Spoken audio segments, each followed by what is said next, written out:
The blood-red Arizona sun hung low in the sky as Margaret Rose clutched her bruised ribs, stumbling through the dust-swept streets of Cottonwood Springs. Her once pristine blue dress was torn at the shoulder, and her auburn hair fell in tangled waves around her tear-streaked face.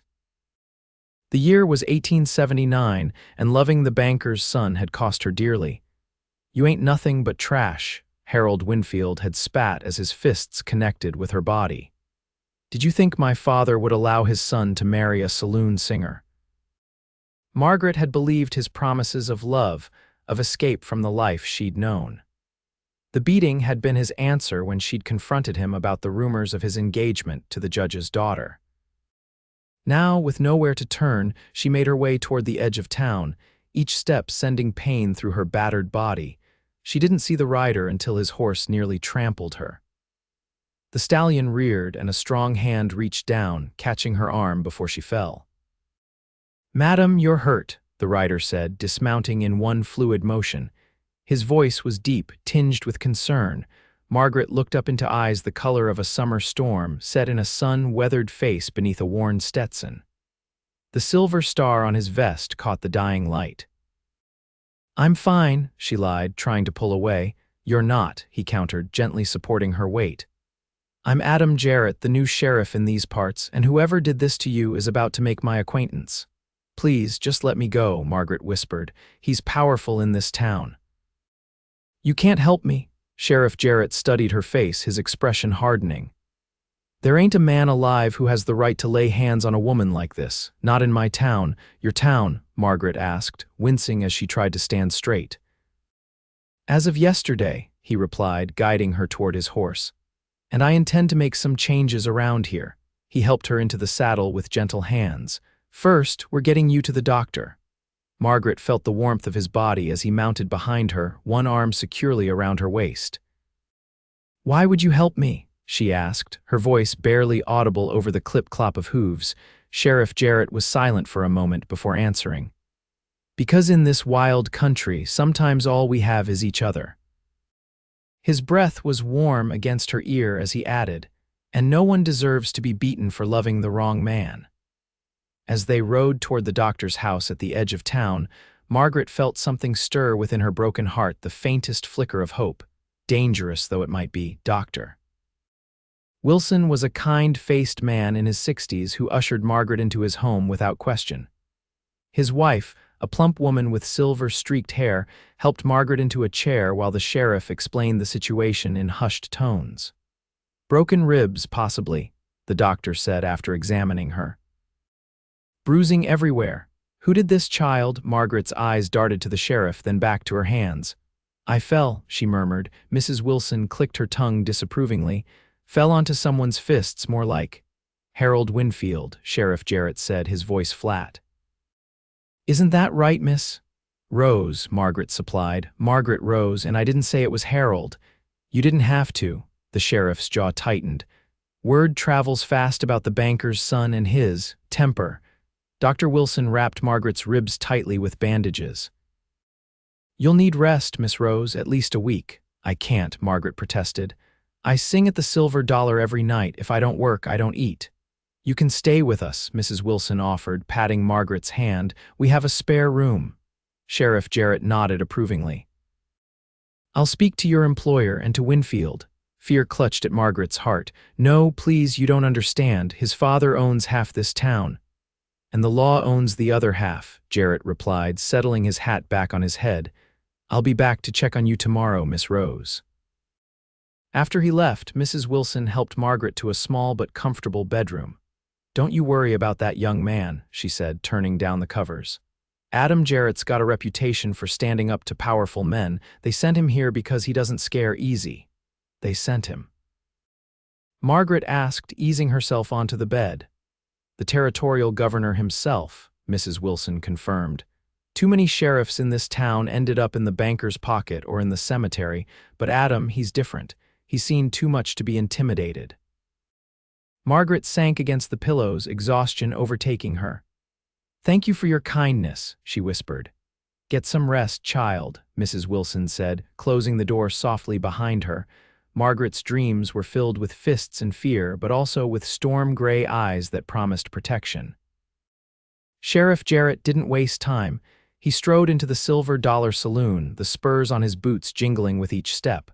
The piano player faltered, and conversations died down as heads turned toward the newcomer. "Evening, gentlemen," Jarrett said, removing his hat. "I'm looking for the owner." A portly man with an impressive mustache approached from behind the bar. "That'd be me, Samuel Parker. What can I do for you, Sheriff?" Margaret Rose won't be singing tonight, or for the next week at least. Parker's eyebrows rose. "Is that so? And who's going to compensate me for my lost business?" Jarrett leaned against the bar.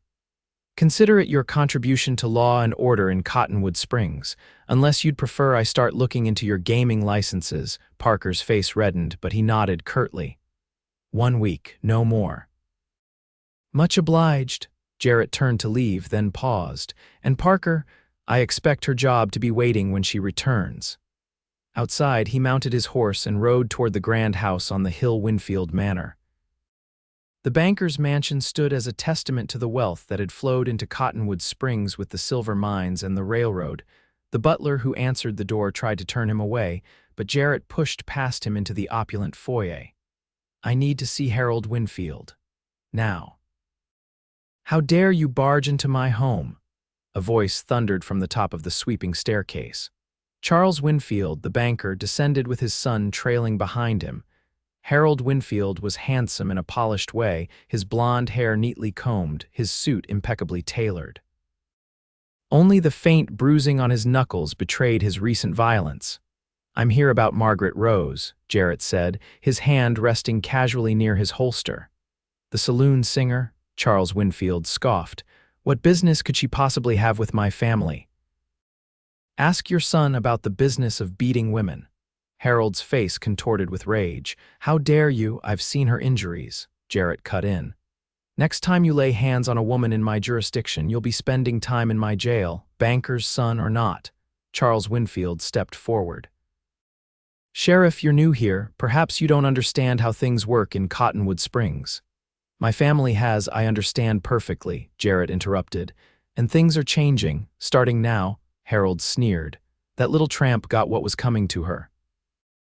Throwing herself at me, then threatening to tell everyone about us when she found out about my engagement." Jarrett moved so quickly that neither Winfield saw it coming. In an instant, he had Harold pinned against the wall, his forearm across the younger man's throat. "Listen carefully," Jarrett growled. "You stay away from Margaret Rose. You don't speak to her, you don't look at her, you don't even think about her. Because if I find out you've gone near her again, there won't be enough money in your daddy's bank to save you. Do we understand each other?" Harold's eyes bulged as he nodded frantically. Jarrett released him and stepped back, straightening his vest. "Good evening, gentlemen," he said, placing his hat back on his head as he walked out the door. The news of Sheriff Jarrett's confrontation with the Winfields spread through Cottonwood Springs like wildfire. By the time he returned to the doctor's house the next morning, Margaret had already heard various versions of the story. "You shouldn't have done that," she said when Mrs. Wilson left them alone in the parlor. "They'll make trouble for you now," Jarrett shrugged. "Trouble and I are old friends, Miss Rose. Please call me Margaret." She studied his face, noticing for the first time the thin scar that ran along his jaw. "Why would you risk your position for me?" "You don't even know me." "I know enough," he replied. "I know you're brave. Takes courage to confront a man like Harold Winfield." Margaret looked away. "It wasn't courage, it was foolishness." "Sometimes they're the same thing." Jarrett leaned forward. "I grew up watching my father beat my mother, swore I'd never stand by while it happened to someone else." The personal revelation surprised her. "What happened to them? Your parents?" Pa drank himself to death. Ma remarried a decent man finally. His eyes softened. "She's the one who taught me that standing up for what's right isn't optional, it's necessary." Margaret felt a connection forming between them, tenuous but real. "Well, Sheriff Jarrett, Adam," he corrected. "Adam," she repeated, liking the way his name felt on her lips. "Thank you for standing up for me, but I still need to figure out what I'm going to do next. I can't impose on the Wilsons forever." "You'll sing again," he assured her. "Parker will keep your job open." She raised an eyebrow. Did you threaten him too? A smile crinkled the corners of his eyes. Let's just say I made a convincing argument. Over the next few days, Adam visited regularly. He brought books from the small town library to help Margaret pass the time and sometimes just sat with her, talking about everything and nothing. She learned that he'd fought in the war as a young man, then drifted west, working as a lawman in various troublesome towns. He listened attentively as she told him about growing up in an orphanage in St. Louis, her journey west with a traveling show, and how she'd ended up singing in Cottonwood Springs when the troupe disbanded. I never meant to fall for Harold, she confessed on the fourth day as they sat on the Wilsons' porch watching the sunset. He seemed different from the other men who came to the saloon, educated, gentle even. Adam's expression darkened. Men like that are the worst kind. They save their true nature for when no one's watching. I thought he loved me, Margaret whispered. He talked about taking me away from here, starting over somewhere new. And then I overheard two women talking about his engagement to Judge Franklin's daughter when I confronted him. She trailed off, her hand unconsciously moving to her still tender ribs. Adam's fists clenched. I should have hit him harder. Violence doesn't solve anything, Margaret said softly. Sometimes it's the only language men like that understand. His voice was hard, but when he looked at her, his eyes were gentle. You deserve better, Margaret, someone who sees your worth. The intensity in his gaze made her heart flutter in a way she hadn't thought possible after Harold's betrayal, but she wasn't ready to trust those feelings yet. I need to stand on my own first, she said, before I can think about anything else. Adam nodded, understanding in his eyes. And I'll help you do that if you'll let me. On the seventh day, Margaret returned to the Silver Dollar Saloon. Adam escorted her despite her protests that she could manage on her own. Humor me, he said as they walked through town. People stared as they passed, whispering behind their hands. Margaret held her head high, though her stomach churned with anxiety. Samuel Parker wasn't pleased to see the sheriff accompanying his singer, but he said nothing as Margaret took her place beside the piano. The bruises on her face had faded enough to be covered with powder, and her ribs ached only dully now. She began with a gentle ballad, her voice trembling at first, then growing stronger as she found her confidence. The saloon fell silent as her clear tones filled the smoky air. When she finished, the applause was thunderous. From his position near the door, Adam watched her with undisguised admiration. Margaret felt a warmth that had nothing to do with the crowded room. She sang 3 more songs before taking a break. As she made her way to the bar for water, a hand gripped her arm painfully. "You've made a fool of me," Harold Winfield hissed, his breath heavy with whiskey. "The whole town's talking about how I beat you and the new sheriff put me in my place." "Let go of me," Margaret said, trying to pull away without causing a scene. "You're nothing," Harold spat. "A whore who sings for drunks. Did you think you could ruin me?" Before Margaret could respond, Harold was jerked backward. Adam stood there, his expression murderous. "I believe I told you to stay away from her," he said, his voice dangerously quiet. Harold sneered. "You can't always be around to protect your little songbird, Sheriff." Adam's hand moved to his gun. "Want to test that theory?" A tense silence fell over the saloon. Then Charles Winfield appeared at his son's side, placing a restraining hand on his shoulder. "Harold, that's enough," the banker said. "We're leaving?" "This isn't over," Harold muttered as his father led him away. The rest of the evening passed without incident, though Margaret's hands shook as she performed her final songs. Adam waited until she finished, then walked her home to the small room she rented above the milliner's shop. "I'll be fine," she assured him at her door. Harold was just drunk and angry. Adam's expression remained troubled. "I don't trust him. He's the kind who holds grudges." "What would you have me do? Hide away forever?" "No," Adam admitted, "but be careful, and if you need anything at all, you send for me." Margaret found herself reaching out to touch his cheek, surprising them both. "Thank you for caring, Adam." He caught her hand, holding it against his face for a moment before releasing it. "Good night, Margaret." She watched him walk away, his broad shoulders silhouetted against the moonlight, before closing her door and leaning against it, her heart racing with emotions she wasn't ready to name. The following weeks settled into a rhythm. Margaret sang at the saloon 6 nights a week, and Adam made a point to be there at least 3 of those nights, nursing a single whiskey as he watched her perform. On her night off, they often walked together along the creek that ran behind the town, talking about books or sharing stories of their lives before Cottonwood Springs. Margaret found herself looking forward to these walks more than anything else. Adam was different from any man she'd known, steady, honest, and respectful of her independence even as he protected her. As summer turned to fall, the tension with the Winfields seemed to ease. Harold had left town, supposedly to visit relatives in San Francisco, and Charles Winfield maintained a cold but civil relationship with the sheriff. Maybe he's finally accepted that he can't control everything in Cottonwood Springs, Margaret suggested one evening as they sat on a fallen log by the creek. Adam skipped a stone across the water. Men like Winfield don't change their nature, they just bide their time. You're always expecting the worst. It's kept me alive this long, he glanced at her. But I'll admit, lately I've been thinking more about the good things life has to offer. The way he looked at her made Margaret's cheeks flush. Such as a beautiful woman with the voice of an angel and the courage of a lion. Margaret laughed to hide her pleasure at the compliment. Now you're just flattering me. Is it working?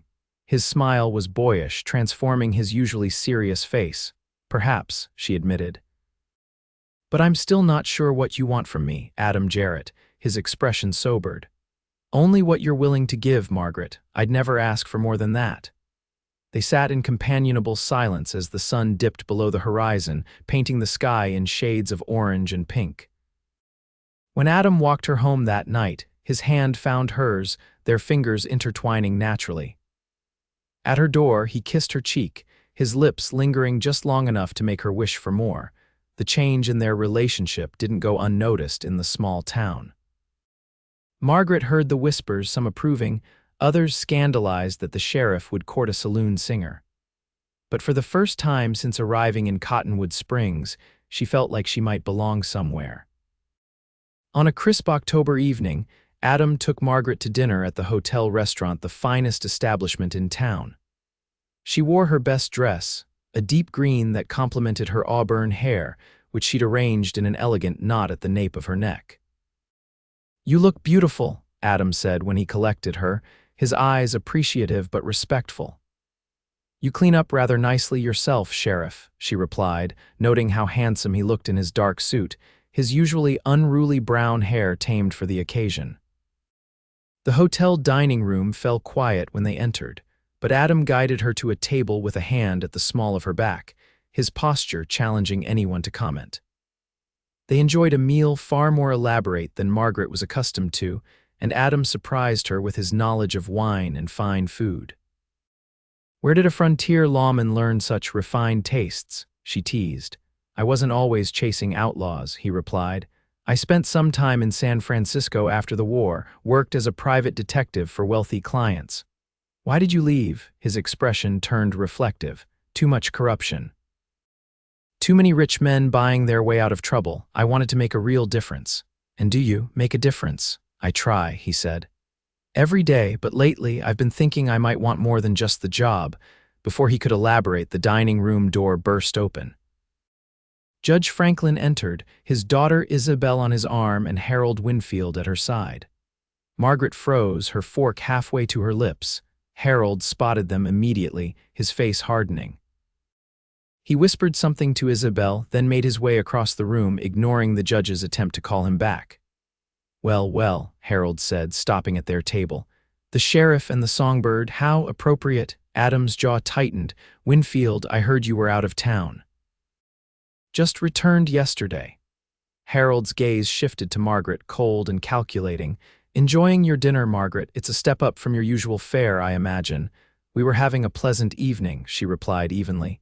"Until now." Harold leaned down, his voice low. "Does the sheriff know about us, Margaret? About how eagerly you came to my bed? How you begged me to?" Adam was on his feet in an instant, grabbing Harold by the collar. "That's enough," he growled. "The truth hurts, doesn't it, Sheriff?" Harold smirked. "She's damaged goods, used up." But I suppose when your desperate Adam's fist connected with Harold's jaw, sending him sprawling across a nearby table. Women screamed, men shouted, and Judge Franklin rushed forward, helping Harold to his feet. "Have you lost your mind, Sheriff?" the judge demanded. "Assaulting a respected citizen in public, respected," Adam spat. "Ask him about beating women who refuse his advances." The judge looked confused, but Isabel Franklin's expression changed from shock to calculation as she studied Margaret. "Is that true, Harold?" she asked, her voice carrying in the now silent room. "Did you hurt this woman?" Harold straightened his jacket, wiping blood from his split lip. "Of course not. The sheriff is merely jealous that I had her first." Margaret stood, her face burning with humiliation and anger. "You're a liar, Harold Winfield. You beat me because I confronted you about your engagement while you were still promising to marry me." Gasps echoed through the dining room. Isabel's eyes widened, then narrowed. "Is that true?" she demanded, turning to Harold. "She's a saloon singer," Harold said dismissively. "She'll say anything for attention." "She still has the bruises," Adam said, his voice deadly quiet. "Dr. Wilson treated her broken ribs." Isabel looked from Harold to Margaret, then back again. Something in Margaret's expression must have convinced her, because she suddenly removed her gloved hand from Harold's arm. "My father and I will be dining elsewhere this evening," she announced, her voice cold. "And Harold, consider our engagement terminated." "Isabel, wait," Harold began, but she swept past him, her father following after shooting Harold a disgusted look. The humiliation was too much for Harold. He lunged at Adam, but the sheriff sidestepped easily, allowing Harold's momentum to carry him into a chair. Harold recovered quickly, drawing a small derringer from his pocket. "I should have finished you when I had the chance," he snarled at Margaret, aiming the gun at her. Everything happened in a blur. Adam drew his own weapon as he moved to shield Margaret. 2 shots rang out in quick succession. Harold staggered backward, a look of surprise on his face as a crimson stain spread across his chest. Adam turned to Margaret, his expression horrified. "Are you hit?" he demanded, checking her for injuries. "No," she gasped. I'm fine." He holstered his gun and knelt beside Harold, who lay motionless on the floor. "Someone get the doctor," Adam called, though it was clear from his expression that it was too late. The next hours passed in a haze. The town marshal arrived, taking statements from witnesses. Everyone confirmed that Harold had drawn first and that the sheriff had acted in defense of himself and Margaret. Dr. Wilson pronounced Harold dead at the scene. Charles Winfield arrived, his face ashen as he looked down at his son's body. His grief quickly turned to rage. "You," he said, pointing at Margaret, "this is your fault. You brought this filth into our town." "That's enough," Adam said, stepping between them. "Your son tried to kill Miss Rose. He made his choice. And you'll pay for it," Winfield promised, his voice shaking with fury. "Both of you." "I'll see to it personally." After the banker left with his son's body, Adam insisted on taking Margaret home. She was trembling with shock, barely able to walk without his support. "It happened so fast," she whispered as they reached her room. "One moment we were having dinner and the next." "I know," Adam guided her to a chair. "I'm sorry, Margaret. I never meant for any of this to happen. It wasn't your fault." She looked up at him, her eyes swimming with unshed tears. "But what happens now? Charles Winfield won't let this rest." Adam ran a hand through his hair. "No, he won't." "But we'll face it together." "Together," Margaret echoed, "if you'll have me." He knelt before her, taking her hands in his. "Margaret, I've been falling in love with you since the first moment I saw you. I wanted to court you properly, to give you time, but after tonight, I don't want to waste another day." The declaration stunned her. "Adam, you don't have to answer now," he said quickly. "Just know that whatever comes, I'll stand by you, always." Margaret felt the walls she'd built around her heart crumbling. "I'm afraid," she admitted. "Not of Winfield, but of trusting again, of being hurt." "I would never hurt you," Adam vowed. "I'd rather die first." She believed him. Despite everything she'd been through, despite the risks, she believed him. "I think I'm falling in love with you too," she whispered. Adam's face lit up with joy. He leaned forward, hesitating just before his lips met hers, giving her a chance to pull away. Instead, Margaret closed the distance between them, her kiss a promise and a surrender all at once. When they parted, Adam pressed his forehead against hers. "Whatever Winfield tries, we'll face it together." They didn't have to wait long to find out what the banker had planned. The next morning, Adam was summoned to the territorial magistrate's office, where he found Charles Winfield and a stern-looking official waiting. "Sheriff Jarrett," the magistrate said, "serious allegations have been made regarding your conduct." "By a grieving father who just lost his son," Adam pointed out. "Nevertheless, Mr. Winfield has witnesses who claim you provoked his son and shot him without cause." Adam's expression hardened. "That's a lie. Every witness in that dining room saw Harold Winfield draw first." "Paid witnesses say what they're paid to say," Winfield interjected, "and a saloon singer's testimony won't hold up against respectable citizens." "What are you saying?" Adam demanded. The magistrate sighed. "I'm saying you're suspended pending investigation, Sheriff. Turn in your badge and gun." Adam stared at him in disbelief. "This is wrong, and you know it." "What I know," the magistrate replied, "is that Charles Winfield has the ear of the territorial governor. If you want any chance of clearing your name, you'll cooperate." Seething with anger, Adam removed his badge and placed it on the desk. His gun followed. "This isn't over," he told Winfield. The banker's smile was cold. "For you it is, and for your whore as well." Adam had to be physically restrained from attacking the man. Outside, he found Margaret waiting, her face pale with worry. "What happened?" she asked, though his expression told her enough. "Winfield's bought the magistrate," Adam said grimly. "I've been suspended." Margaret's hand flew to her mouth. "What do? We fight back, but first you need to pack your things." "What? Why?" "Because Winfield won't stop at ruining me. He'll come for you next." Adam took her hands. "I have a small ranch outside town. It's not much, but it's paid for." "You'll be safer there until this is resolved." Margaret hesitated. "Won't that just confirm what people are already saying about us?" "I don't give a damn what people say," Adam replied fiercely. "All I care about is keeping you safe." The conviction in his voice convinced her. Within the hour, Margaret had packed her few belongings, and they were riding out of town on Adam's horse, her arms wrapped around his waist. The ranch was indeed small, a modest cabin with a barn and corral, nestled against a backdrop of red rock formations. But it was neat and well-maintained, with touches that spoke of Adam's care bookshelves filled with volumes, comfortable furniture, a kitchen garden still producing vegetables. "It's lovely," Margaret said as he showed her around. "It was meant to be a place to retire someday," Adam explained. "Somewhere peaceful after years of violence and trouble. And now," he looked at her, his eyes intense, "now I'm thinking it could be a home, our home, if you wanted." The suggestion made her heart race. "Adam, everything's happening so fast, I know." He touched her cheek gently. "And I'll give you all the time you need. But know that my feelings won't change. I love you, Margaret Rose. I think I've loved you since I first saw you stumbling through the dust, too proud to ask for help even when you needed it most." Margaret couldn't hold back any longer. She stepped into his arms, resting her head against his chest. "I love you too," she whispered. "God help me, but I do." Adam tilted her face up to his and kissed her with a tenderness that made her ache. "Then we'll get through this," he promised, "together." They spent the day settling in, with Adam showing Margaret how everything worked in the cabin. That evening, as they sat on the porch watching the sunset paint the rocks in shades of gold and crimson, Adam told her his plan. "Winfield may have bought the magistrate, but there are still honest men in the territorial government.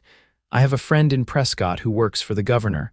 I'm going to ride there tomorrow, present our case directly."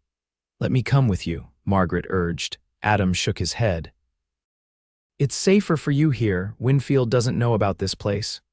"I don't want to be left behind," she protested. "Not when we're just finding each other." He took her hand, pressing it to his lips.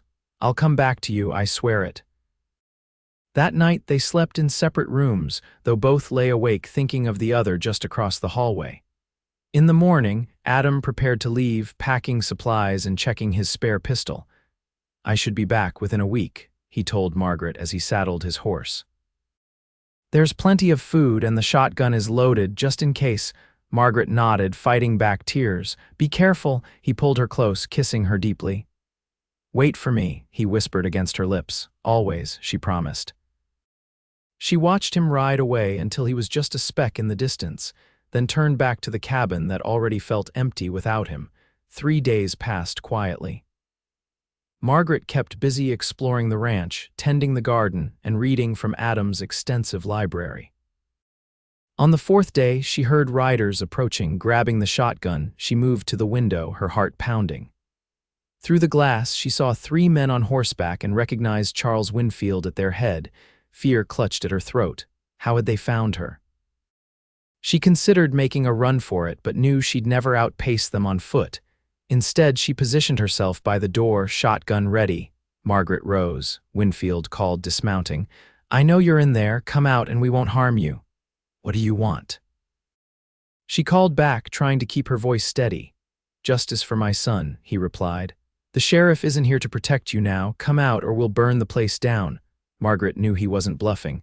If I come out, you'll let me go, Winfield laughed, a cold sound that made her skin crawl. You'll get exactly what you deserve, no more, no less. Taking a deep breath, Margaret made her decision. She set down the shotgun and stepped onto the porch, hands raised. Here I am, she said. Leave Adam's property alone, Winfield sneered, defending your lover's interests, how touching. He nodded to his men. Take her. The men grabbed Margaret roughly, binding her wrists despite her struggles. They forced her onto a horse and Winfield leaned close. I'm going to make an example of you, he hissed, so no one ever crosses me again. They rode back to Cottonwood Springs, arriving as dusk fell. Instead of heading toward the jail, they took her to the town square where a crowd had already gathered. What is this? Margaret demanded as they pulled her from the horse. Justice, Winfield replied. Frontier style. Her blood ran cold as she saw what awaited her, a wooden post with leather straps attached. A whipping post. You can't do this, she protested as they dragged her forward. This is barbaric. The law in this town is what I say it is, Winfield proclaimed loudly enough for the crowd to hear. This woman corrupted my son, turned him against his fiancée, and ultimately caused his death. Today, she pays the price. Some in the crowd murmured in agreement, others looked uncomfortable but said nothing. Margaret searched desperately for a friendly face, finding only Dr. Wilson, who stepped forward. This is wrong, Winfield, the doctor called. You have no authority to do this. Stand aside, doctor, unless you want to share her fate. Winfield nodded to his men, who ripped the back of Margaret's dress open, exposing her skin to the cool evening air. 20 lashes, Winfield announced, for the whore who thought she could rise above her station. Margaret closed her eyes, bracing for the first blow. She heard the whistle of the whip through the air, but the expected pain didn't come. Instead, a gunshot cracked and the crowd scattered in panic. Touch her again, a familiar voice growled, and it'll be the last thing you ever do. Margaret opened her eyes to see Adam Jarrett at the edge of the square, his gun aimed steadily at Winfield, but he wasn't alone. Behind him stood several men in uniforms, territorial marshals, and a distinguished gentleman in a fine suit. What is the meaning of this? Winfield demanded. The gentleman stepped forward. Charles Winfield, I am Governor John C. Fremont. You are hereby charged with corruption, witness tampering, and attempted murder. Winfield's face drained of color. This is absurd. I was merely carrying out justice. Justice? Adam spat, moving forward to cut Margaret free. You call public whipping justice. You're nothing but a tyrant, Winfield. The marshals moved in, seizing Winfield and his men. The banker struggled, his face contorted with rage. You'll regret this, Jarrett, both of you. Adam ignored him, wrapping his coat around Margaret's shoulders. Are you hurt? He asked, his voice thick with emotion. No, she whispered. You came back just in time. I'll always come back for you. He held her close, heedless of the watching crowd. I'm so sorry I left you. The governor approached them. Sheriff Jarrett, your badge is reinstated, effective immediately. The evidence you provided against Winfield was most compelling. Adam nodded his thanks, but his focus remained on Margaret. Let's get you to the doctor. Dr. Wilson stepped forward. Bring her to my house. Mrs. Wilson will help her. As Adam led her away, Margaret leaned heavily against him. How did you know? She asked. I didn't, he admitted. But I was on my way back when I met the governor's party on the road. When they told me Winfield had left town with some men, I feared the worst. His arms tightened around her, if I'd been too late. But you weren't, she soothed. You saved me. At the doctor's house, Mrs. Wilson tended to Margaret's torn dress and the few marks the rough handling had left on her wrists. Adam waited anxiously in the parlor, pacing until the doctor insisted he sit down. She'll be fine, Dr. Wilson assured him, more shaken than hurt. When Margaret emerged wearing a borrowed dress, Adam went to her immediately. I'm taking you home, he said. Home, she questioned. To the ranch, where you belong, where we belong. The conviction in his voice warmed her heart. But what about your job? The town needs you. They can find another sheriff, Adam said firmly. I'm done putting duty before love. Margaret touched his face. You wouldn't be the man I love if you abandoned your responsibilities so easily. He caught her hand, pressing a kiss to her palm. Then we'll find a balance together. Governor Fremont cleared his throat from the doorway. If I may interrupt, he said. Sheriff Jarrett, I came to Cottonwood Springs not just to deal with Winfield, but to offer you a position. The territorial government needs honest men like you. Adam looked surprised. What kind of position? U.S. Marshal for the Northern Territory, the governor replied. You'd have authority over several counties, including this one. It would mean travel, but you could base yourself wherever you choose. The opportunity was significant, and Margaret could see the interest in Adam's eyes. You should consider it, she encouraged. I already have, Adam said, and my answer depends on one thing. He turned to face Margaret fully, taking both her hands in his. Margaret Rose, will you marry me? Not someday, not when things settle down, but now, as soon as possible. The directness of his proposal took her breath away. Adam, are you sure? I've never been more certain of anything in my life, he replied. I was beaten by life until I met you. You gave me hope again, a reason to believe in something beyond duty. I love you, Margaret. I want to build a life with you. Margaret felt tears welling in her eyes, but they were tears of joy. Yes, she whispered. Yes, I'll marry you. Adam's face broke into a radiant smile. He kissed her, uncaring of their audience, then turned to the governor. I accept the position, sir, on one condition that my first official act as marshal will be to marry this woman. Governor Fremont laughed. I believe that can be arranged. 3 days later, in the small church at the edge of town, Margaret Rose became Margaret Jarrett. She wore a simple white dress that Mrs. Wilson had helped her make with wildflowers in her hair. Adam stood tall and proud in a new suit, his marshal's badge gleaming on his chest. The church was filled with well-wishers, not just the Wilsons and the governor's party, but many townspeople who had seen the truth about the Winfields and wanted to make amends for their silence. Even Samuel Parker from the Silver Dollar came, gruffly offering his congratulations and a generous wedding gift. As they exchanged vows, Adam looked deep into Margaret's eyes. I promise to love and protect you all the days of my life, he said, his voice strong and sure. To stand beside you through whatever comes, to be the man you deserve. Margaret's voice trembled as she replied, and I promise to love you with all my heart, to be your partner and your refuge, to never forget the day you found me when I was lost. The minister pronounced them husband and wife, and Adam kissed her with such tenderness that several women in the congregation dabbed at their eyes. As they walked back down the aisle, Margaret felt a sense of peace she'd never known before. The reception was held at the hotel, the same one where Harold had met his end. But today, there was only joy in the elegant dining room, decorated with ribbons and flowers for the occasion. As they danced their first dance as husband and wife, Adam held Margaret close. Are you happy, Mrs. Jarrett? He murmured in her ear. Happier than I ever imagined possible, she replied, resting her head against his shoulder. Later, as they prepared to leave for their wedding night at the ranch, Governor Fremont raised a toast.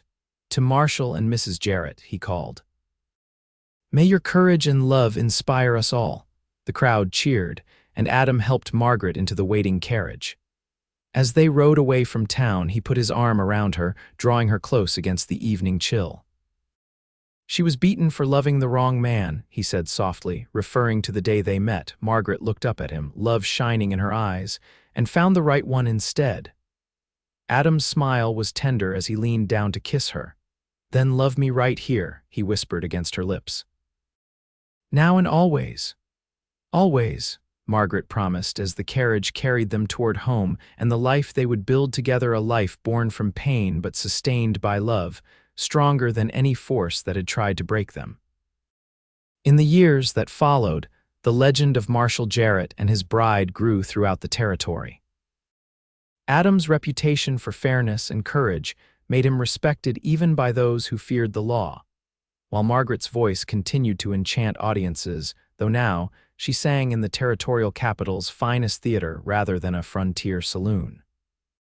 They made their home on the ranch, expanding it room by room as their family grew to include first a son, then twin daughters.